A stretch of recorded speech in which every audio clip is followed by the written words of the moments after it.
Ladies and gentlemen, welcome back to the finest done of war Unification cast this side of East Yorkshire. And today we've got a 1 vs 1 on Moonbase. Put on the left side as the Dark Eldar, we've got MrPietero. Put on the right side as the Thousand Sons, we've got MILENA. MILENA will be opening up with a couple of Tzeentch cultists, a Sorcerer Lord, Demon Gate, and a Rune Scribe construct. As MrPietero is going to go for a couple of Mandrakes, a Plasma Generator, and a Hall of Blood. So here we are, Dark Eldar versus the Thousand Sons. I must say that both factions very, very similar to each other. They have both got builder units that basically just pop and drop. You know, they don't really stand around and build things and go around and do their own nefarious deeds. Although, mind you, the Tortured Slave is unlike the, what are they called, the wizards and such, because they're able to cap things. Though not actually, this is interesting, because normally we don't see double Tzeentch cultists. It's just a whole bunch of Thrall wizards going to capture their bits and bobs, because that saves you from having to buy a capping unit. No, interesting plays. As always, might be seeing actually a quick tier 2 for MILENA here, as that was what a double Rune Scribe construct would indicate. Gets their extra green money on the go as well. Also, Sorcerer Lord can kind of fend things off for themselves a little bit, especially with a little bit of support from the Tzeentch cultists. We are going to see an Archon from MrPietero. Now, if the Archon comes out with double Incubi, he might potentially be able to 1v1 the Sorcerer Lord, as the Sorcerer Lord is known for basically being able to 1v1 the majority of other factions' tier 1 characters. It's going to see a Dark Foundry as well, so maybe the traditional Reaper jet bike opening from MrPietero, but it will be delayed quite significantly by the Archon being on the field. Everyone is capturing their nearest and dearest as the game goes on. I imagine that the Dark Eldar will be getting a little bit more zesty as the game goes on, as unlike in vanilla, they've got a lot more options in tier 2. Oh, just a second, they're doing a bit of jousting there. As the game goes on, the Dark Eldar, unlike vanilla, they've got access to things like Venoms and Razor Wing jet fighters and such, so unlike traditionally where they go for a majority infantry-based composition, maybe we'll see some more vehicles. Doing a bit of a stunt on the Sorcerer Lord, as the Archon was not winning that engagement without his friends out and about. Mandrakes have done their business down on the southern side, also capturing the relic on the northern side, whereas the cultists capturing the one on the southern side. Here is the Sorcerer, and he is going to go for a clone spell research. So I can't remember the book that he's gone for, but it's the Mischievous, "Ooh, you can't catch me." Lots of control from them. I think there's like a chain ability or something. And yeah, now there's 2 of them. That's a meme. One shot smashes it down. And while the clone, I assume that this one is the clone. There's no point in sending your main one off on a journey by himself with the potential to get killed. That's Homunculus Laboratory for the Reaver jetbikes and such. Archon is in the worst case scenario, because now he's betwixt 2 of the Sorcerer Lords. Oh no, never mind. He just lies down dead. I mean, it is a timed spell, you know, it's not there for very long. Can be upgraded as the game goes on there. Get more than just the one. Also increase the length that they're on the pitch, as far as I'm aware. To have Loving being upgraded. Sorcerer Lord probably not really in it to get a kill or to do any damage, just to really kind of rustle the Dark Eldar's jimmies. And you've gone for your Dark Library, Sorcerer Wards for more health and such, or armor or whatever, and a Crucible of Augury? Augury? It's tier 2, baby, it's tier 2. And I suppose, I mean, would you go for Reaver jet bikes now? I mean, there are a lot of Tzeentch cultists on the field. That is the vast majority of the fighting forces for the Thousand Sons at the moment. I just don't think they're going to scale very well at all against the Thousand Sons when they get all the heavy infantry and such. Mind you, though, there's not a great amount of anti-vehicle for the Thousand Sons in the form of their infantry, but you just know that when tier 2 is popped, there's going to be like an Occult Forge, and then the Hellblades will be saying hello to everyone. Oh, you've gone for... Oh, is that what Sorcerer's Wars does? Something does something, unless it's the cultist leader. Either way, they're infiltrated now, and all this anti-infantry firepower is now just useless unless they go for Homunculus Soul Seeker ammunition for the increased damage on the jet bikes. Yeah, I'm going to go for Homunculus. That'd probably be what you want. Just to spot those sneaky dudes. Silver Spire zapping the Reaver jet bikes. Yeah, it's got to be a Hellblade, surely. Or Helltalon or whatever. Forge is coming out to play. And everyone just standing still for the moment. I mean, the Thousand Suns don't need to be too aggressive. If they've gone for the early tier 2, they could just sit back. They've got this extra Silver Spire being built up as well. Dark Eldar still on tier 1. Question marks. Ums and ahs, I say. Definitely shine a lot more in tier 2. They just need to get there. Proved Doombolt as well for the Sorcerer Lord. The Wizards have zapped the Silver Spire into life. And here they come. Quadruple Reaver jet bikes. They've got their research up. Good economist 92 and 36. Compared to 74 and 30. And, oh, you still... Go on, get him! We've got a limited window for these guys to be useful in this matchup. Be brave, be bold, be brash. We'll fast forward a bit, as my attention span is very limited. And I think I've made all the macro talk that is necessary. Talk about strategies and the general vibes of things. There's the Homunculus, right smack bang in the middle. These inch cultists thinking they're safe, but not quite. The moment they're spotted, here they come. And watch these guys crumble like Ravita. Sorcerer Lord is running down to see if he can help. There's no specific damage wherever you've been done against these vehicles. That being said though, with 400 health, any kind of damage is good damage, but you can at least hold off the incoming damage for a little while. Homunculus being scared away briefly before then being brought forward again, so that the cultist can be finished off. Sorcerer Lord splitting himself into 2. Which one's the real one? Who knows? In the wicked, twisting ways of Zinch, Archon seems to have lost both his incubi. There's the torture ramp, slowing everyone nearby down. And it seems that this Sorcerer Lord has been, or the clone even, has been sacrificed for the greater good. There is the Hellblade. And that is basically going to be all the Reaver jetbikes deleted with aggressive swiftness. So yeah, that was their window. That was their moment of opportunity. We've killed all the cultists there. I assume? Are all cultists dead? Yes! Yes, they are. That does mean that the warp gate is coming out. But again, just... Oh my goodness! MILENA, spend your money! Unless you're planning just to basically save it all for tier 3/4. One Hellblade in the base. And at the moment, the Drukhari have got nothing to really fend it off with. Unless, of course, we're going to see tier 2. And Scourges, I imagine.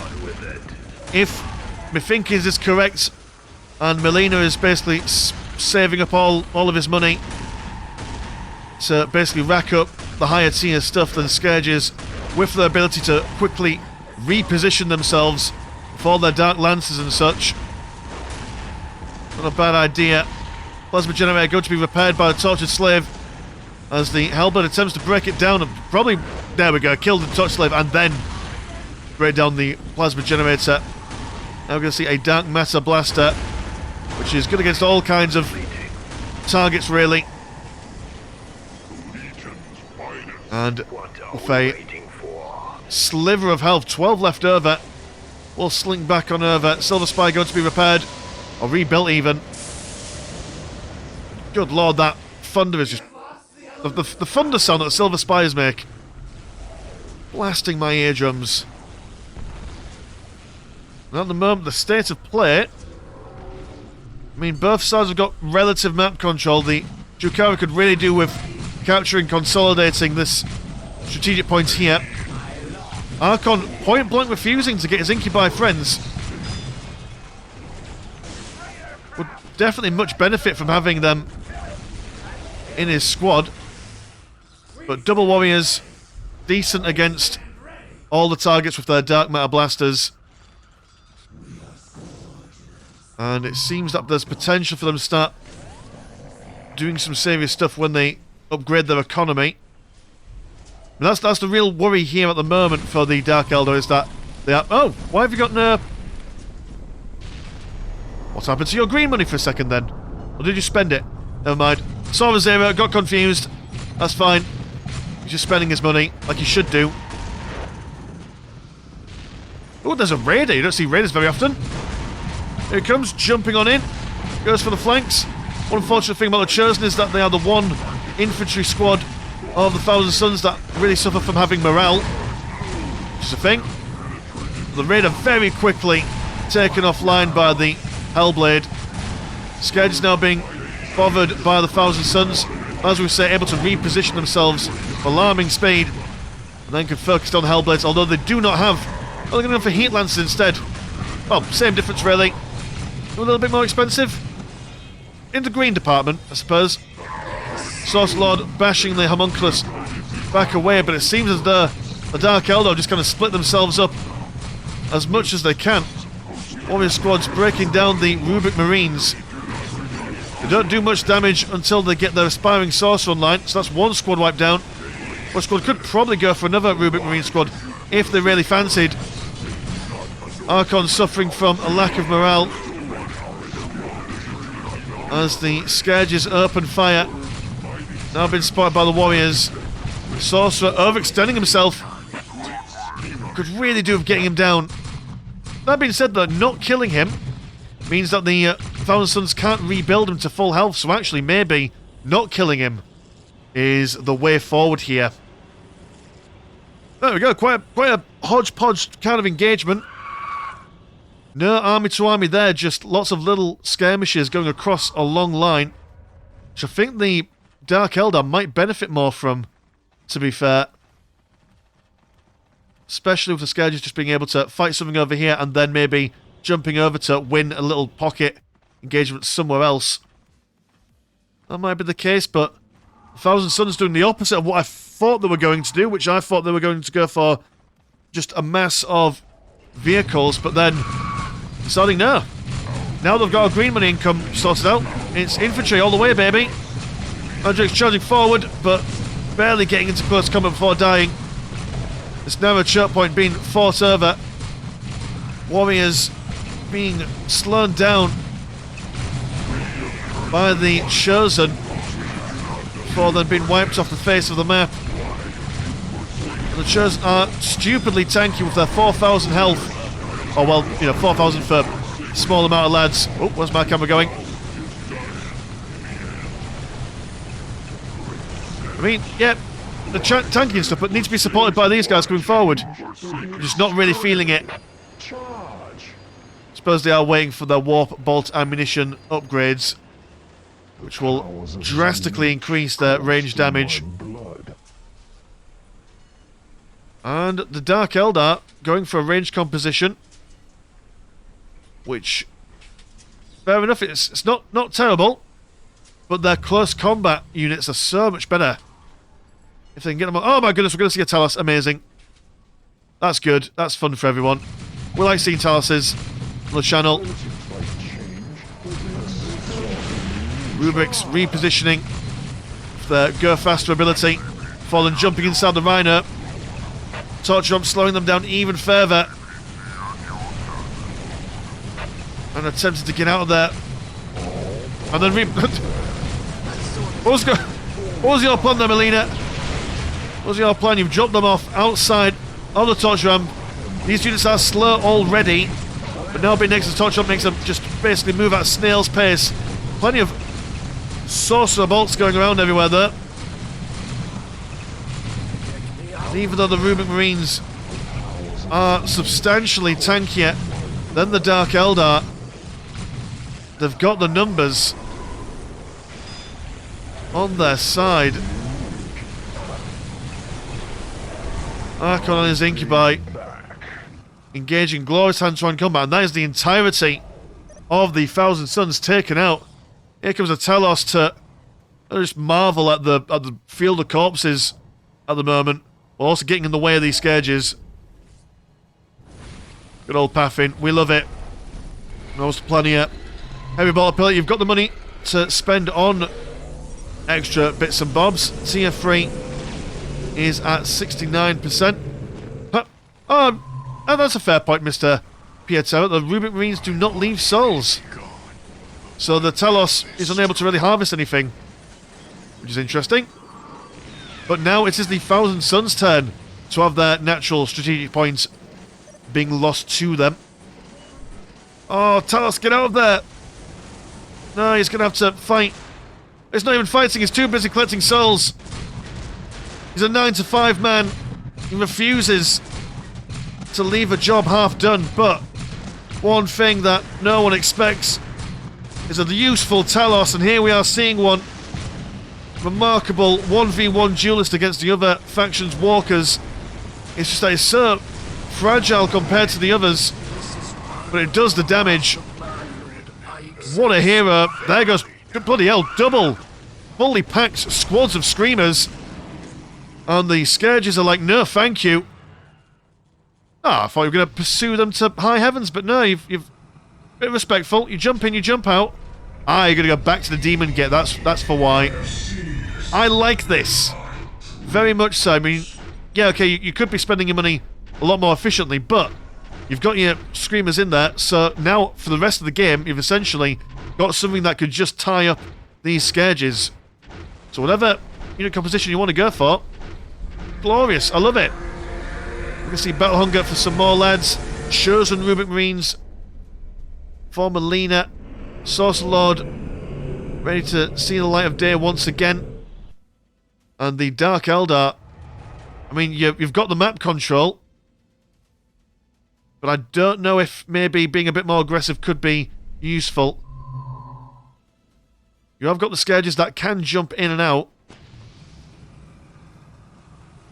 So you do have the hit and run capabilities. What are you doing inside your base at the moment? More Mandrakes. For why, MrPietero? That's my question. When you've got access to witches. I suppose they are cheaper. And how much money have you got? You've got... Well, hold on, right. You've got 107 and 29 compared to 89 and 78. Where's your money? What happened to your economy? Why is that suddenly... Well, I suppose you have lost your strategic point out here. Oh, well. There we go. The shoe is on the other foot. The Talos is on the other side, as they say. Good lord, that's a hard word to say. Coruscating. Am I saying that right? Whoever cares, it's flames are happening. Double predators. More damage, and I imagine maybe we're going to see some of those Flamers of Zinch as well. Good demon access do the Thousand Suns have. As do a fair few of the Chaos God Traitor Legions have. Well, a flanking maneuver from the Scourges. And those chosen Rubik Marines will be down for the count relatively quickly. But there's a Ferrum Infernus Dreadnought round the flanks. But the Thousand Suns are definitely going for the composition that they need. If the Scourges are a problem, you get your Screamers out, but you've also got these Practicus Covens. Yep, these guys are now basically offline. Lets the Infernus Dreadnought waddle on forward. He's got his multi-melter. Not sure why I've got a slave chamber in the middle of the field, but we'll take it. And the Scourge is just absolutely shenaniganed. But riding forward comes the Chimera pack. If there's one thing the Dark Eldar can do much better than the Thousand Suns, it is definitely slapping fools down in close combat. And watch as the Screamers just melt before the Chimeras. I mean, they've still got relatively decent morale, all things considered. Always dangerous to take Chimera pack out without the Beastmaster. Oh no, but maybe a little bit of overextending here. Don't know how I feel about this. Especially now they've got quite considerable amount of heavy armour on the field. Practicus Curven listfully floating on into battle. Chimera's lost their morale, so they'll just be fighting amongst themselves for the moment. Razor Wing jet fighter, powerful flying unit. Good for taking out other vehicles and such.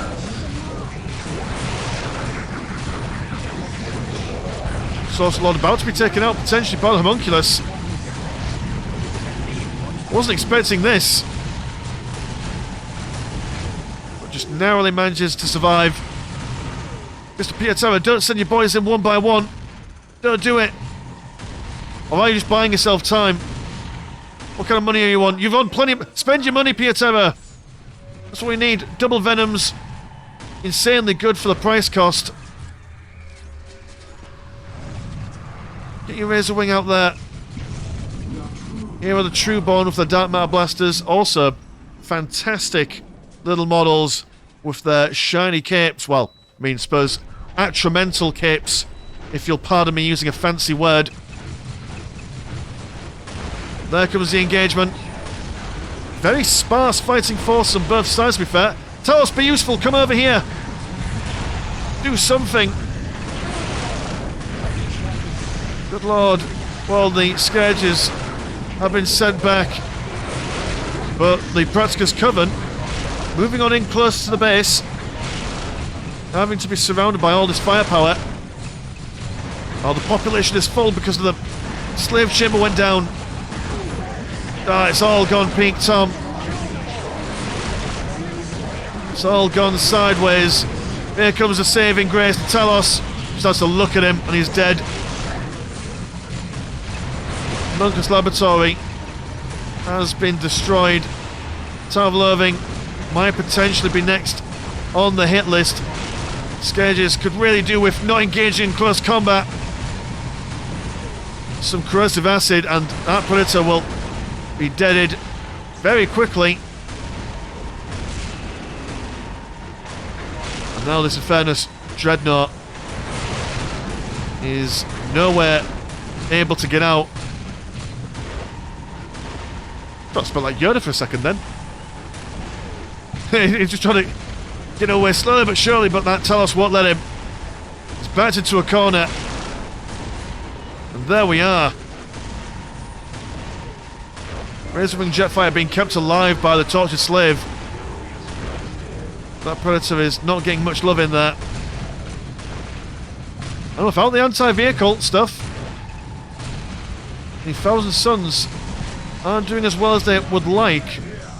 Could do with some pink horrors coming out, but we're not seeing that at the moment. Just another Predator kind of chilling out at the base at the moment. Thrall Wizards, 6 of them. Bringing on a... Ooh! Not seen this before. But the Thrall Wizards say, right, well, you bring the thunder, we'll bring the lightning. Sacrifice themselves. I mean, they didn't do much, but it looked cool. That's all that matters. Scared the Razor Wing jet fighter at the very least. There are the witches. That's what you wanted to see. About half an hour ago. Double witches. This one bulky squad of chosen Rubik Marines. Incredible damage, while just being impossible to shove off.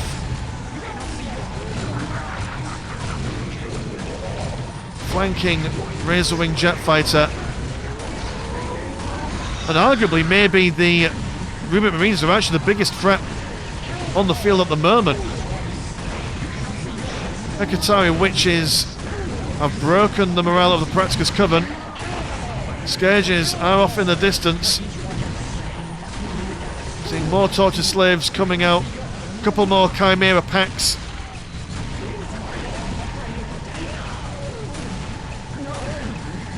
Yeah, a bit of mismanaging of the economy on both sides, to be fair. But this is an unpredictable match at the very least. One Chimera pack comes out. If it can keep its morale going, it can certainly do a lot of damage before it's taken out. We'll force the Chosen back. Scourges regaining their numbers now before jumping right back on in. There we are. Hellblade taken out by the Razor Wing. Chimera pack shooting their way through the Predator. Here comes another Talos. One won't do, a second one will certainly suffice. It's just the pathing that really does it in, but manages to tie up those Rubik Chosen Marines. Chimera's now fighting amongst themselves. One lonely Scourge on his own before being pieced out. Hellblade 1-to-1ing against the Jet Fighter, but just look at how much more superior in the air the Jet Fighter is. Even with a sliver of its health, still does the business. So there we are. We're going to go for triple Scourges. And I assume just rebuild your economy at the moment. 68 and 23 compared to 102 and 81. And we are going to see a Terminator teleportation, so I imagine some Scarab Occult Terminators on the way. But the dear oh dear, Praxis Coven goes down without much of a fight. Been surrounded by Dog and Talos alike. The great rebuild begins. Come, my minions. Let us Now the question is, does the Thousand Sons just kick back and build up a powerful late game army before going in for the final kill, or do they just keep up the pressure? I don't know which one's the answer, really. I think tier 4 Dark Eldar don't really have amazing stuff. I mean, they've got some powerful super heavy tanks. Well, super heavy for Dark Eldar, but I mean, the Thousand Sons, you've just got a better well-rounded roster in that late stage of the game. Well, here they come, thinking about moving a bit further forward. The twin-linked plasma cannon blasting the Talos. It comes in, does a little bit of a U-turn. Could have probably actually just engaged that Dreadnought in close combat. Would have won, Mr. Talos. But I suppose that's the way it is, isn't it? A lack of self-belief. That's the real weakness of the Dark Eldar. If they just believed if they just believed in themselves more. Well, the Razorwing Jet Fighter is having at him on his own. I mean, it's not doing bad. It's not doing bad at all. Got scared just to jump on in. That Lancer will take care of that venerable Dreadnought remarkably quickly. The Rubik Marines reposition themselves. Sekhmet Cabal Terminators looking for a couple of Soul Reaper cannons as well. Love the little effect on the floor when they fire. But I don't think you're going to be winning against the Dark Eldar in a ranged fight if there are triple Scourges on the field. I mean, it might be an idea just to go for another double helping of the Zinch Screamers, if you will. Whirlwind for long-range artillery support. The Dark Eldar just counting their lucky stars that the Thousand Sons don't have the power to push in at the moment. What kind of economy you got going on at the moment? Not amazing. I suppose we are also at that stage where everyone's economy is shafted as the strategic points have been basically decayed. Although you've still got this strategic point, actually. So maybe it's not all, you know, sad faces. There we are, a little bit of a push. Yeah, that's scary, isn't it?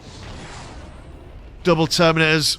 One for bonking in close combat, one for fighting in long range. Whirlwind for AoE disruption of unit formations. Dark Eldar deciding to put pressure on the Relic on the southern side, further reducing the already low economies of this. Oh, actually, no, you've got respectable economy. And yeah, just attack on a flank that they're not expecting. They'll never see this coming. But then, I mean, do you want to risk a potential base trade? No, it's okay, you've got a Talos to defend. He'll keep things nice and safe for you. And Scare just jump on in. Do the damage. Go on, Talos, you can live your dream. Nope. He's just What are you doing? See, that's the problem, that it's the pathing that really does him in, as I mentioned earlier. Really hard to get those close combat attacks off. Whirlwind there, firing from a distance. The Scourges do not like taking any damage whatsoever, so even a little bit of artillery is going to be absolutely devastating to him. But, building goes down. Oh, for a second I thought there was a Demon Prince being summoned forth then. But no. Now Scourges have got no retreat path. Oh, this is very unfortunate. This was probably not what the Dark Eldar had planned. Well, they've spotted the Whirlwind. And that Razor Wing jet fighter can just keep on top of him.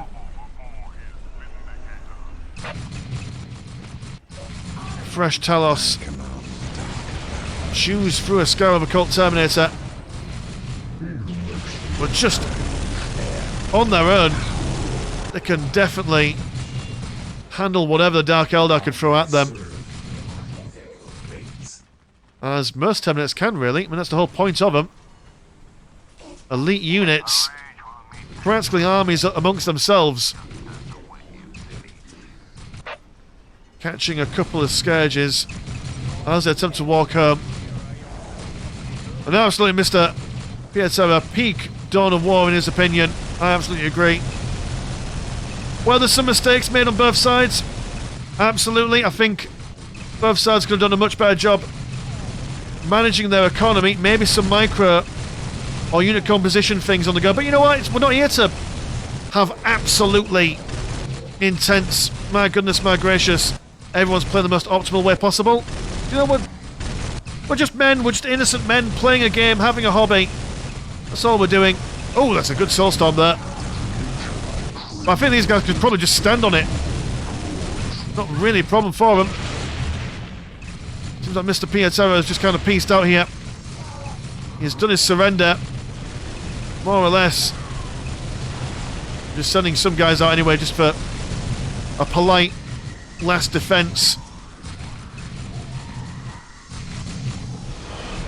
Teleporting for no reason now, just flexing on the haters. Drukari sing their last swan song. There we go. So yeah, like I say, I think I've done a good summary of that match, so I will just end it there. So there we go. So cheers, boys and girls, for watching at home, and if you want to support the channel, have a look at the old Patreon. £1 a month gets you once a game a week, and there is also a Discord where Discord things happen. Links in the description as always. As been Mr. Landshark, pleasure's always never short, and I'll see you in a bit. Peace.